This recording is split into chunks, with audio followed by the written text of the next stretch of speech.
নমস্কার বন্ধুরা, সুপর্ণার রান্নাঘরে সবাইকে স্বাগত। আজকে আমি আপনাদের সঙ্গে শেয়ার করব আলু কাবলির রেসিপি।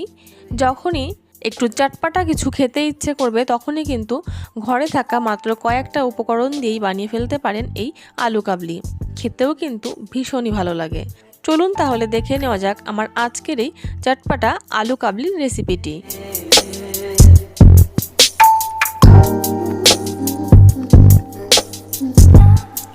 আমি এখানে 4টে আলু সেদ্ধ করে নিয়েছি।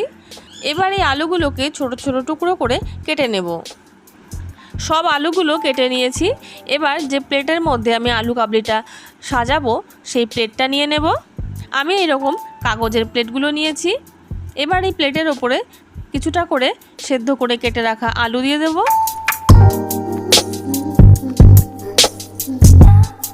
এবার এই আলুর ওপরে দিয়ে দেব সামান্য একটু লবণ। আলুটা সেদ্ধ করার সময় আমি লবণ দিয়েছিলাম, তার জন্য সামান্য একটু লবণ দিলাম। আর দিয়ে দিচ্ছি চাট মশলা, আর দিয়ে দিচ্ছি কুচনো টমেটো। এবার এর ওপরে দিয়ে দিচ্ছি পেঁয়াজ কুচি, দিয়ে দেবো সামান্য একটু কাঁচা লঙ্কা কুচি। এখন লঙ্কাগুলোতে ভীষণই ঝাল হচ্ছে, তার জন্য কিন্তু আমি লঙ্কাটা খুবই সামান্য দিলাম। এবার এর ওপরে দিয়ে দেব লেবুর রস। এবার দিয়ে দিচ্ছি ফ্যাটানো টক দই। তার ওপরে দিয়ে দিচ্ছি চিলি সস, আর দিয়ে দিচ্ছি টমেটো সস।